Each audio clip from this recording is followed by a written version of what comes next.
하나님이 함께 하셨습니다. 한 번 더 고백하겠습니다. 하나님이 함께 하셨습니다. 오늘 함께 봉독한 사도행전 10장 36절로 38절의 말씀을 가지고 하나님이 함께 하셨습니다, 이와 같은 제목으로 함께 말씀의 은혜를 나누겠습니다. 제목 그대로입니다. 하나님이 함께 하셨습니다. 2024년 소망 가운데 시작을 했는데 어느덧 2024년이 이제 마지막 시간이, 자꾸 마지막 그러니까 단절된 느낌이 좀 있는데, 숫자상으로 24년 52번째 예배입니다. 주일 예배를 하나님 앞에 드리는데, 여러분 2024년을 어떤 마음으로 지내오셨습니까? 연초마다 우리는 목표를 세워요. 올해는 꼭 무슨 일을 하겠다. 신앙적으로는 성경을 일독을 하고, 기도의 제목들도 리스트를 만들어서 기도하고, 끊임없이 기도하고.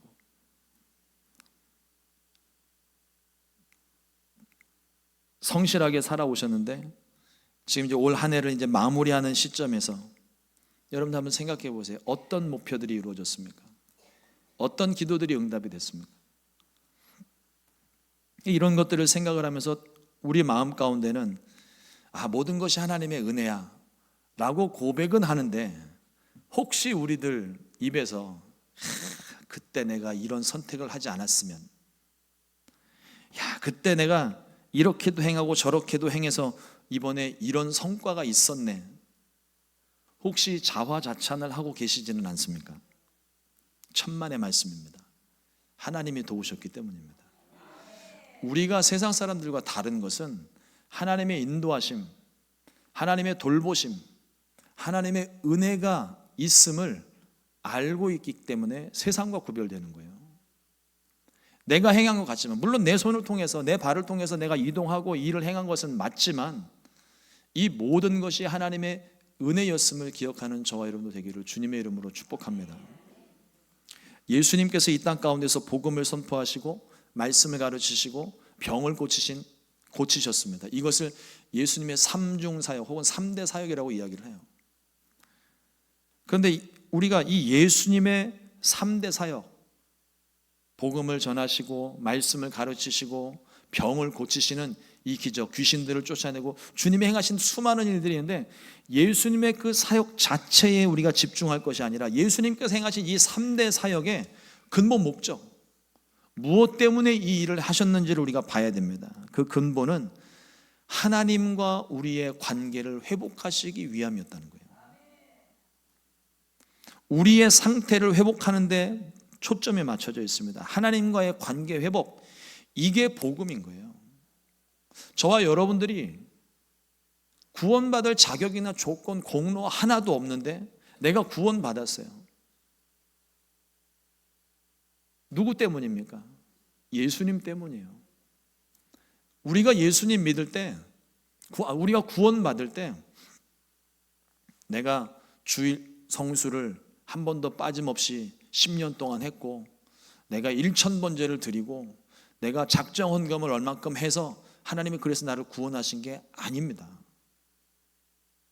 나는 그 당시 아무것도 한 일이 없어요. 단지 하나님께서 우리를 사랑하사 예수님이 땅 가운데 보내주시고, 그 예수님이 내 모든 죄를 씻으셨다는 사실 믿은 것 말고는 내가 한 게 없어요. 구원에 어떤 것도 작용되지 않습니다.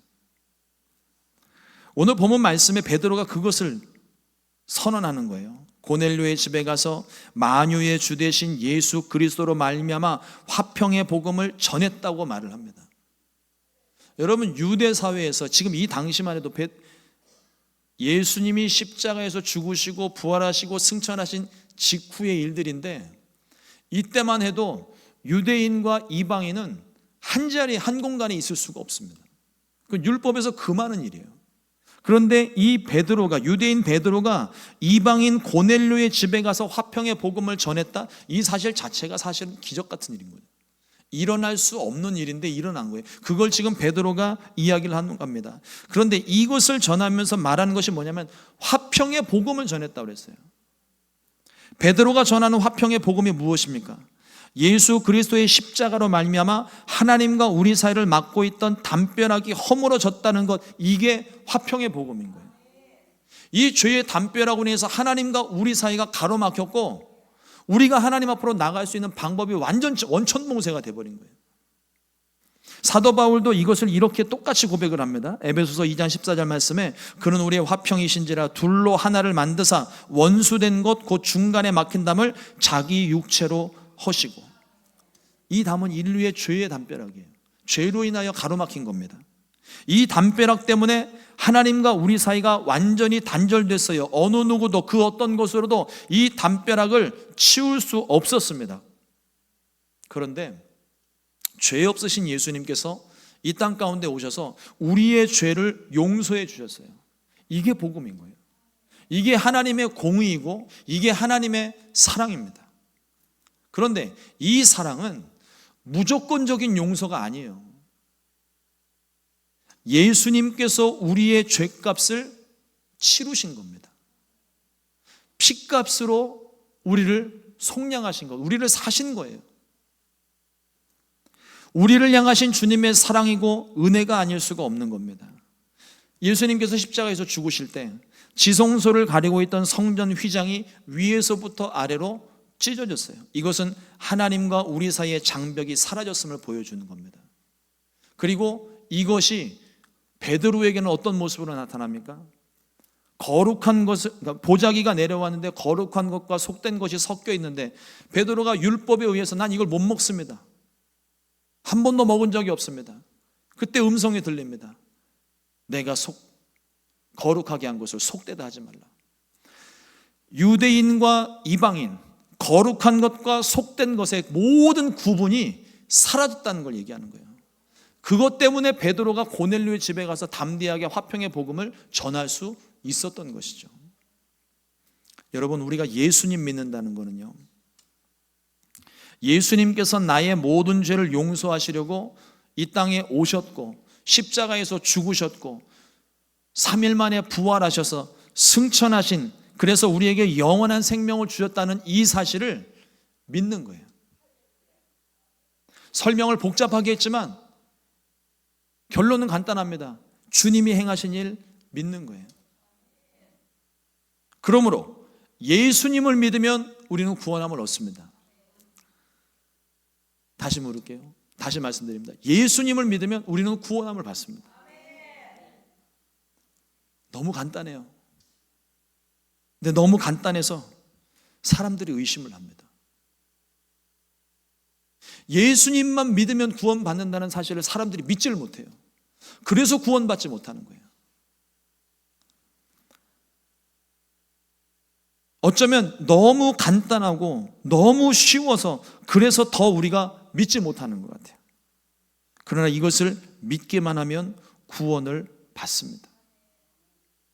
그래서 사람들이 이게 너무 간단하고 예수님 믿고 내가 영원한 생명을 얻는 이 엄청난 은혜를 얻는데 이게 너무 쉽고 간단해 보이니까 사람들이 그걸 믿지 못해서 이것도 첨가를 하고 저것도 첨가를 하는 거예요. 이것도 믿어야 하고 저것도 행해 구원을 받는다고 말하는 사람들이 있는데 이와 같은 사람들은요, 복음을 부인하는 자들입니다. 겉모습으로는 예수님 믿는 것처럼 이게 신앙생활 잘하는 것처럼 말을 하는지 모르겠지만 이것도 행하고 저것도 행해야 구원받는다고 말하는 사람들은 복음을 모르는 사람이고 복음을 부인하는 사람들이에요. 이런 사람들은 조심하십시오. 우리의 신앙생활은요, 기본적으로 말씀을 읽는다든지 주일을 성수한다든지 또 하나님 은혜에 너무 감사해서 내가 구제 헌금을 하고 선교 헌금을 하고 하나님께 물질을 드려 이것을 표현하는 모든 일체의 모든 신앙생활은요, 이미 주님께서 내게 베풀어 주신 이 은혜, 이 복음의 은혜를 온전히 믿게 하려는 수단일 뿐이지 예수님을 더 잘 믿기 위한, 그래서 이 내게 베푸신 은혜, 구원의 은혜를 내가 지키기 위한 방법일 뿐이지 이건 구원의 도구가 아니에요. 다시 말씀을 드립니다. 예수님 믿으면 구원받아요. 조금도 의심하지 마십시오. 예수님 믿으면 구원받습니다. 근데 그 예수님이 내 마음 가운데 주인이 되시면 내 삶이 바뀌잖아요. 변화되잖아요. 저와 여러분들이 그 경험을 다 가졌잖아요. 그 변화된 것을 유지하고 지키는 게 그게 신앙생활인 거예요. 지난 성탄절에서 가장 많이 인용된 말씀, 지난 성탄절 아니라 해마다 성탄절마다 제일 많이 인용되는 말씀 두 개가 있습니다. 누가복음 2장 11절 말씀에 오늘 다윗의 동네에 너희를 위하여 구주가 나셨으니 곧 그리스도 주시니라. 누가복음 2장 14절 말씀에 지극히 높은 곳에서는 하나님께 영광이요 땅에서는 하나님이 기뻐하신 사람들 중에 평화로다 하니라. 예수님이 이 땅 가운데 오신 사실 자체가 이게 복음이고, 이게 평화이고, 이게 은혜이고, 이게 사랑입니다. 주님이 이 땅 가운데 오실 이유와 목적이 사실은 없어요. 유일한 목적이라면 우리를 사랑하신 것 때문에, 우리를 구원하시려고, 굳이 하나님이 이 땅 가운데 내려오시지 않아도 하나님은 여전히 하나님이신데 이 땅 가운데 내려오사 죄인의 몸을 입으시고 십자가에서 죽으시고 부활하심으로 흘리신 보혈로 우리의 모든 죄를 씻어주시고 저와 여러분들을 구원하신 거예요. 정확히 말씀드리면 구원의 길을 열어놓으신 겁니다. 휘장이 찢어지고 담벼락이 무너져서 주님께로 나올 수 있는 길을 열어놓으신 거예요. 예수님의 십자가로 인해서 모든 세상이 다 구원받은 게 아닙니다. 길을 열어놓으신 거예요. 그리고 그 길 가운데 들어가는 게 믿음이라는 방법이에요. 믿으면 구원받을 수 있고 믿으면 주님 앞에 나올 수 있습니다. 그러면 구원받는 거예요. 베드로는 오늘 말씀에서 중요한 진리 중에 하나를 선포합니다. 예수님께서 복음을 선포하시고 말씀을 가르치시고 놀라운 능력을 나타내셨던 이유, 그 이유가 하나님께서 함께 하셨기 때문이라는 거예요. 사도행전 10장 38절 말씀입니다. 하나님이 나사렛 예수에게 성령과 능력을 기름부터 다셨음에 그가 두루 다니시며 선한 일을 행하시고 마귀에게 눌린 모든 사람을 고치셨으니 이는 하나님이 함께 하셨습니다. 이 말씀을 꼭 기억하시기를 주의 이름으로 축복합니다. 예수님도 하나님이세요. 근데 그 예수님도 이 땅 가운데 오셔서 육신을 입으신 동안에 성령과 능력을 받으셨습니다. 하나님이 함께 하셨어요. 하나님은 항상 삼위일체로 함께 일하십니다. 하나님이 우리와 함께 하신다는 것은 우리의 신앙 고백임과 동시에 이것은 믿음의 선포가 되는 거예요. 그냥 단순하게 하나님이 함께 하셨습니다, 내 느낌으로만 이야기를 하는 것이 아니라 내가 지금 그 느낌이 없어도 하나님 나와 함께 하신 건 변함없는 진리예요. 이걸 믿음으로 선포하셔야 됩니다. 담대하게 선포하세요. 나 지금 하나님과 함께 있지 않은 것 같은데, 천만의 말씀, 하나님은 어디에나 계시고 심지어는요 내가 죄 짓는 중에도 나와 함께하고 계시며 안타까운 시선으로 우리를 바라보고 계시는 거예요. 하나님 한 번도 우리를 떠나신 적이 없고 하나님 한 번도 내 주변에서 사라지신 적이 없습니다. 내가 눈을 감은 것이고 내가 등을 돌렸을 뿐이에요. 하나님이 함께 하셨습니다. 이게 놀라운 은혜인 거예요. 그런데 내가 하고 싶은 대로 다 해놓고 하나님이 함께 하셨습니다, 하나님이 모든 것을 이루셨습니다, 이렇게 고백하면 그게 하나님이 함께 하신 걸까요? 나 하고 싶은 대로, 내가 하고 싶은 대로 내가 고집 부리면서 다 해놓고, 그래서 세상적으로 좋은 성과, 부와 부귀와 명예를 다 얻은 그런 삶을 살고 난 다음에 사람들 앞에서 이 모든 것을 하나님이 하셨습니다 라고 고백을 하면 그게 하나님이 하신 게 되는 건가요? 내가 하고 싶은 대로 하는 것이 아니라 하나님이 함께 하시면 하나님의 뜻대로 사는 거예요. 복음이 전해지는 곳에는요 반드시 하나님의 능력이 나타납니다. 하지만 우리에게 나타나는 이 능력들도요 이게 내 능력이 아니에요. 주님의 능력입니다. 고린도전서 15장 10절 말씀에 그러나 내가 나 된 것은 하나님의 은혜로 된 것이니 내게 주신 그 은혜가 헛되지 아니하여 내가 모든 사도보다 더 많이 수고하였으나 내가 한 것이 아니요 오직 나와 함께 하신 하나님의 은혜로라. 사도 바울의 삶은요 파란만장한 삶입니다. 세상에서 승승장구하던 사람이에요. 유대 사회 안에서 아주 승승장구하던 사람, 차세대 유대 지도자로 이미 낙점된 사람이었습니다. 스데반을 죽일 때에도 가장 앞장서 있었고, 예수님 믿는 사람들 있으면 가장 앞장서서 자신의 일 다 내팽개쳐 놓고 그 사람들 잡으러 쫓아다니는 그 사람이에요. 근데 어느 날 아침에 해가 중천에 떠 있을 때니까 어느 날 점심때 갑자기 주님을 만난 거예요. 그리고 그의 삶이 180도 바뀌었습니다. 이전의 삶이 잘못된 것을 깨닫고 그는 모든 걸 내려놨어요. 그리고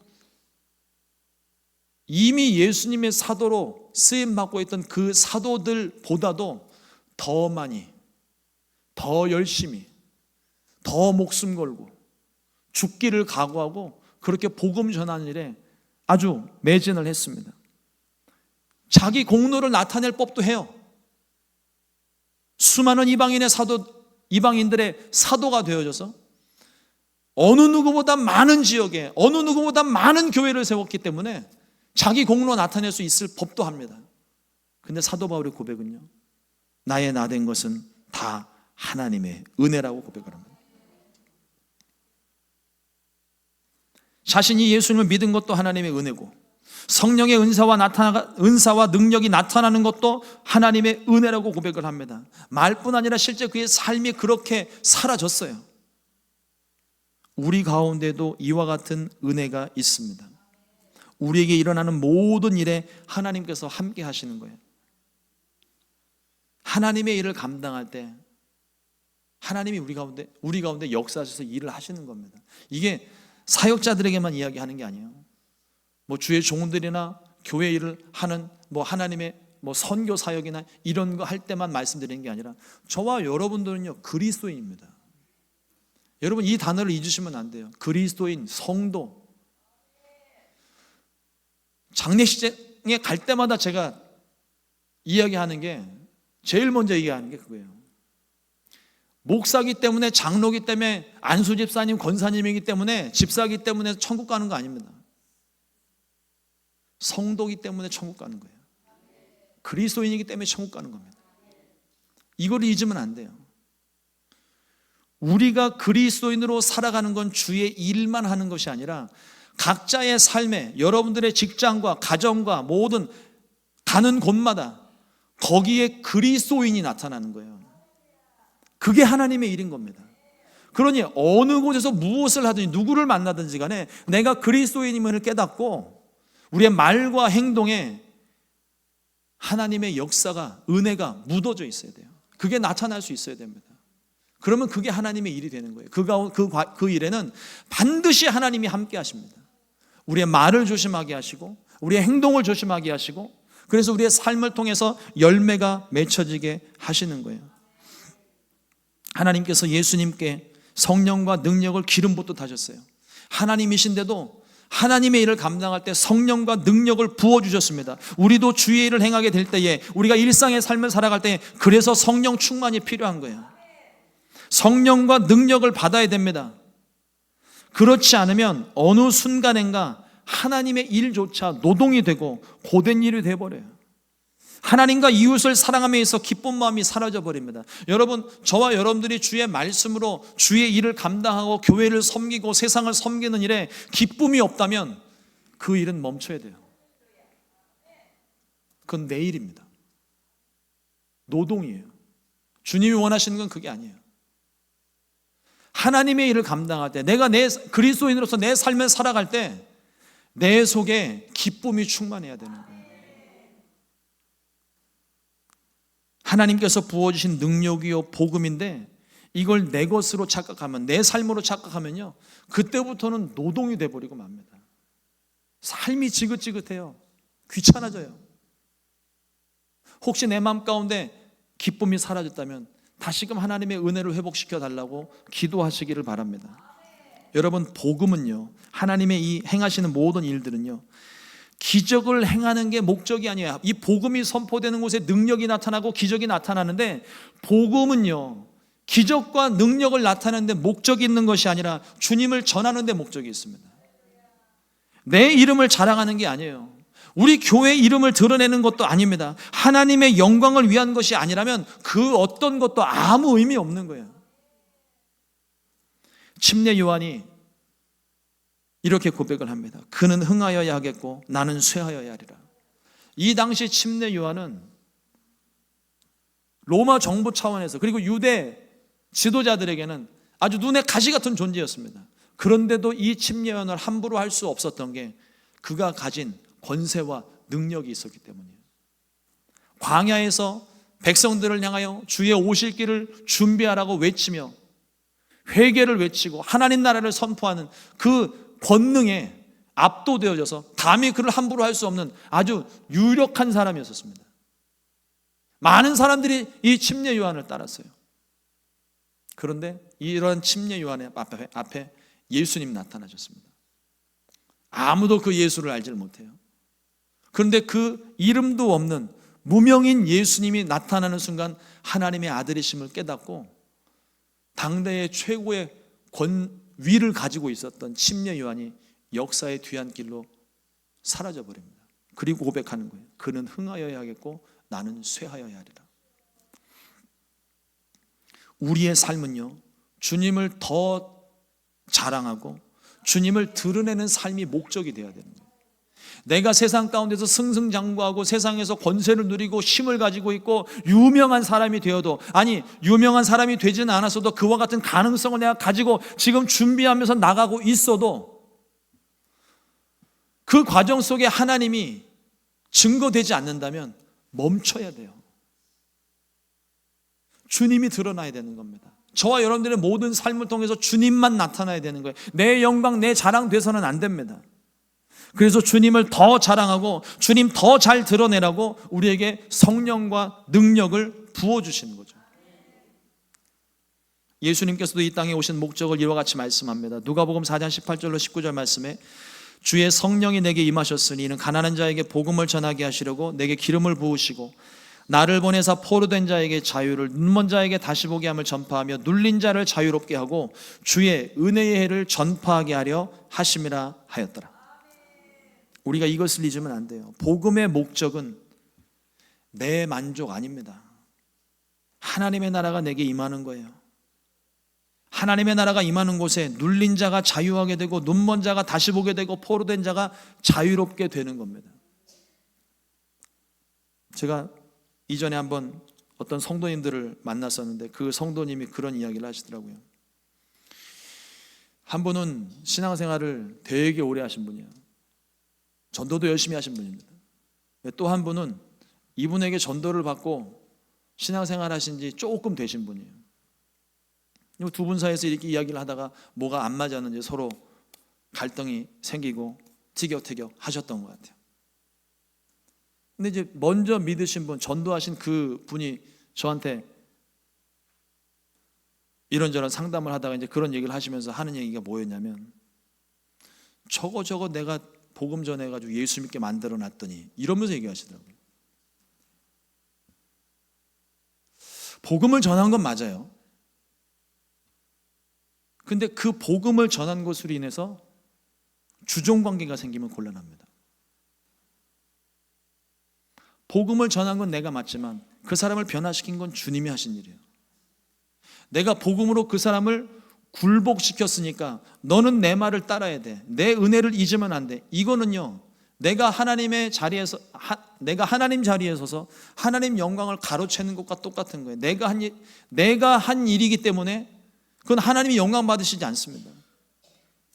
내가 복음을 전했고 내가 그와 같은 마음을 가졌어도 이 사람이 구원받고 하나님이 영광 받는 일,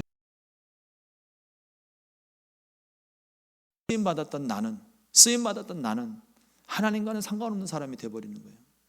여러분, 이게 제가 단적으로 한 예로 말씀을 드렸지만 우리 안에, 우리의 삶에, 내 생각과 말 속에 이게 아주 자주 빈번하게 일어나는 일들입니다. 조심해야 돼요. 하나님께 쓰임 받고도, 내가 하나님께 쓰임 받고도 나의 말과 생각 때문에 그 모든 게 다 허사가 돼버릴 수 있어요. 항상 강조하듯이 순서가 바뀌거나 과정이 꼬이게 되면 이게 문제가 생깁니다. 목적에서 벗어나면 겉모습은 순종하는 사람처럼 보이지만 불순종이 되는 거예요. 순종하여 복음을 전했는데, 내가 복음을 전했는데 저거 은혜도 모르고 나한테 이렇게 한다고 말을 하는 순간 모든 게 다 물거품이 돼버리는 거라고요.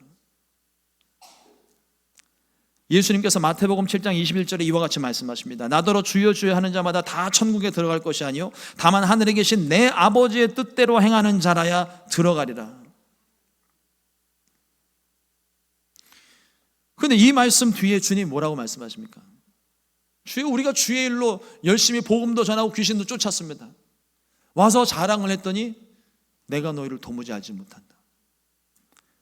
말씀하시는 끔찍한 사태가 일어났어요. 여러분, 우리가 주의 일을 성실히, 예수님 믿으면서 열심히 성실히 할 수 있습니다. 그러나 이것이 내 만족이나 내 감정으로 하면 안 돼요. 그리고 모든 영광은 하나님만 받으셔야 됩니다. 근데 그 하나님이 기뻐하시는 모습을 역으로 지금 뭐라고 말씀하시냐면, 하늘에 계신 내 아버지의 뜻대로 행하는 자라야 들어가리라. 그러니까 내 만족을 위해서 복음을 전하거나 내 목적을 위해서 이것을 사용하지 말라는 거예요. 하나님의 뜻대로 순종하는 것. 그래서 우리가 기도할 때 항상 기도해야 되는 것이 뭐죠? 저와 여러분들이 기도해야 될 기도 제목 많잖아요. 이 문제도 해결해야 되고 저것도 해결해야 되고, 그 기도하고 구하면 받은 줄로 믿으라 말씀하시니까 내가 믿음을 가지고 기도는 하는데, 이게 내 목적을 위해서 기도하는 것이 아니라 하나님의 뜻을 위해 기도해야 되는 거예요. 그래서 하나님의 뜻을 항상 확인하셔야 되고, 예수님이 우리에게 가르쳐주신 기도처럼 나의 기도는 여러분 마음대로 하십시오. 원하는 대로, 내가 목표하는 대로, 내가 어떻게 됐으면 좋겠다 하는 대로 다 기도하세요. 그러나 나의 원대로 마옵시고 아버지의 뜻대로 되기를 원합니다. 이 기도를 빼놓으시면 안 돼요. 이게 기도의 목적입니다. 주님의 뜻을 이루는 거예요. 내 목적 이루고, 무슨 기도가 요술방망입니까? 도깨비방망이에요? 기도하면 기도한 대로 다 되고, 안 되면 막 화내고 원망하고 불평하는 것, 기도를 잘못 이해하고 계시는 거예요. 기도는 하나님의 뜻을 이루는 겁니다. 사도 바울이 육체의 가시를 가졌어요. 우리가 기도하는 식으로 기도하면 하나님 이 육체의 가시를 빨리 제거해 주십시오. 주님 고쳐 주십시오. 바울도 3번이나 크게 그렇게 기도했습니다. 그런데 주의 말씀이 뭡니까? 내 은혜가 내게 족하도다. 바울 더 이상 기도하지 않았어요. 그게 하나님 뜻인 거예요. 근데 전에도 한번 말씀 나눴지만 노진준 목사님이 이걸 아주 기가 막히게 말씀을 풀어주셨는데, 내 은혜가 내게 족하도다 이 말씀을 듣는 순간 바울이 치료받았다는 거예요. 병이 고침받은 게 아니라 이전까지는 육체의 가시가 방해가 되고 너무 힘들고 장애가 되어서 이걸 내가 질병으로 여기고 있었는데, 내 은혜가 내게 족하도다 말씀하시는 그 순간 이게 내 짐이 아닌 거예요. 하나님이 내게 베푸신 은혜가 되는 거예요. 병이 사라졌어요. 이런 의미에서 치료받았다는 거예요. 저와 여러분들의 삶의 고난도 문제도 똑같습니다. 그게 하나님이 내게 허락하신 것이고, 이 가운데 하나님의 역사하심을 내가 깨닫는 순간, 그 고난 가운데 하나님이 내게 주시는 말씀, 이 고난을 허락하신 목적을 내가 깨닫는 순간 고난은 더 이상 고난이 아닙니다. 문제가 여전하지만 문제가 조금도 문제가 되질 않아요. 하나님이 나와 함께 계신 게 믿어졌기 때문입니다. 성령이 임하시고 주의 능력이 나타난다는 건 주님이 일하신다는 증거예요. 일은 주님이 하시는데 영광을 자기가 받으려고 하는 게 교만이고, 이게 탐욕입니다. 여러분, 내게 주신 능력이고 내게 주신 은혜이지만, 내가 이룬 성과지만 이건 절대 내 것이 아닙니다. 우리에게 베푸신 은사들도 마찬가지예요. 하나님의 영광을 위해서만 사용하고 하나님께만 영광을 돌려야 되는데, 마치 내게 주신 은사마저도, 내게 주신 능력마저도 이게 다 내 것인 양, 그래서 내가 기도하면 병이 낫고 내가 기도하면 문제가 해결되는 것처럼 생각하기 쉬운데, 여러분, 이렇게 말하는 사람 조심하십시오. 이런 사람들은 가까이 하지 마세요. 사회적 거리두기. 또 멀어지면 또 불편하니까 적당히 거리를 두세요.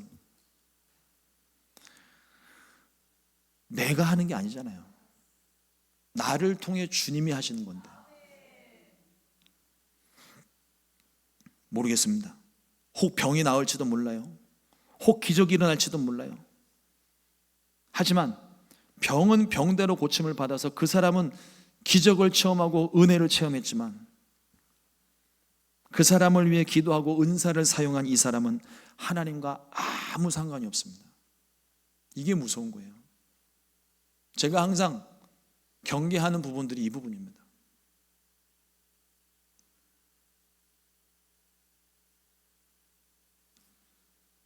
말씀 전하라고 해서 말씀 전하고, 기도하라고 해서 기도하고, 주의 일을 감당하고 우리 교회를 섬기고 있는데,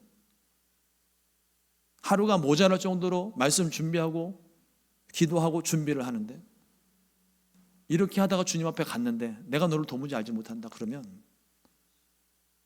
세상이 이렇게 억울할 수 없을 것 같아요. 아마 그래서 지옥에 원망과 불평이 가득한 것 같아요.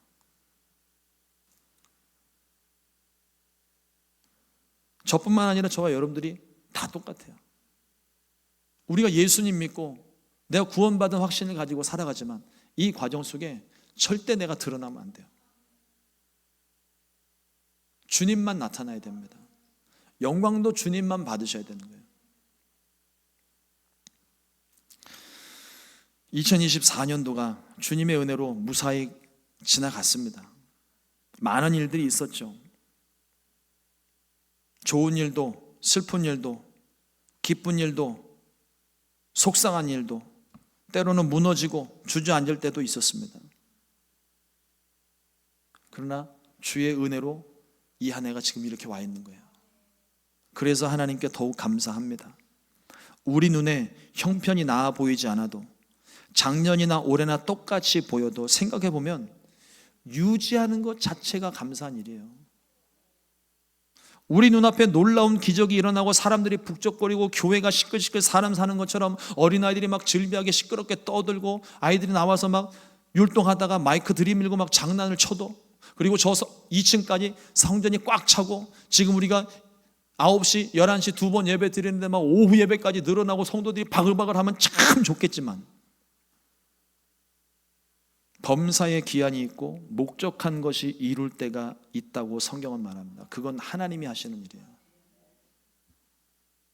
기대하고 바라는 대로 이루어지지 않는다고 원망하고 불평할 이유 하나 없고요. 내가 지금 내 손에 없는 것 때문에 원망하고 불평할 이유 하나 없습니다. 성경에서 강조하는 또 하나의 축은요, 기다림입니다. 오래 참음이에요. 기도하면 즉시로 응답 받는 것 뭐 누구나 다 좋아해요. 그런데 때로는 기도해도 기다려야 될 때가 있어요. 갈라디아서 6장 9절 말씀에 우리가 선을 행하되 낙심하지 말지니 포기하지 아니하면 때가 이름에 거두리라. 이 말은요, 모든 것이 주의 은혜로 이루어지기 때문에 아무것도 하지 않아도 다 해결될 거라는 말이 아닙니다. 주님의 은혜로 되어지는 것은 아무것도 행하지 않는 것이 아니라 말씀에 순종하며 잠잠히 기다리는 가운데 점차로 이루어지는 것들이에요. 주의 재림이 점점 다가오는 것 같이 하나님의 때를 따라 서서히 이루어져 가는 겁니다. 우리 현대인들은요, 너무 급해요. 라면도 3분 안에 익지 않으면 안 먹어요. 귀찮아서. 그런데 뭐 이런 비유가 적절한지는 모르겠지만, 라면 3분은 못 기다리는데 고급 식당 가가지고서는 30분은 기다리더라고요. 더 좋은 걸 아니까. 여러분, 우리에게 하나님의 때를 따라 베풀어 주시는 것이 세상에서 가장 좋은 겁니다. 그건 기다릴 수 있어야 되는 거예요. 근데 우리는 조급한 마음에 기다리질 못하니까 기도하고 바로 응답 오지 않으면 에이, 이건 하나님 뜻 아닌가 보다. 에이, 이거는 아닌가 보다. 쉽게 접어버리고 쉽게 포기한다는 거예요. 여러분들이 함부로 판단하고 포기하고 그렇게 하지 마세요. 하나님이 내 기도를 바꾸실 때까지는 계속 같이 기도하십시오. 그 기도를 통하여 하나님이 일을 이루시는 거예요. 다니엘이 하나님의 큰 비밀을 알고 하나님께 기도했을 때 응답은 첫째 날 임했습니다. 즉시로 임했어요.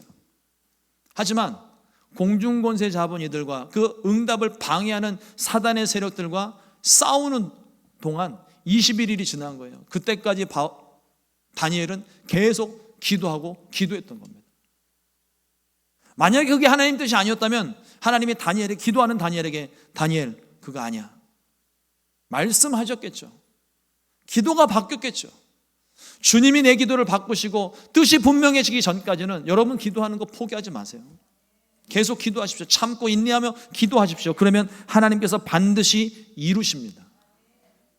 맞으면 맞다고, 틀리면 틀렸다고, 기다리면 기다리라고 분명히 하나님 말씀하실 거예요. 그게 응답인 거예요.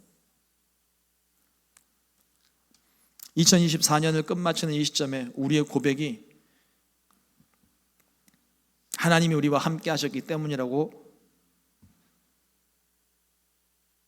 고백되기를 소망합니다. 정말로 그렇습니다. 모든 것이 하나님이 함께 하신 결과예요. 내가 인정하고 싶지 않아도 하나님이 함께 하신 결과예요. 내가 바라는 대로 되지 않았어도 하나님이 계획하신 대로 우리와 함께 하셔서 그 모든 일들을 이루신 거예요.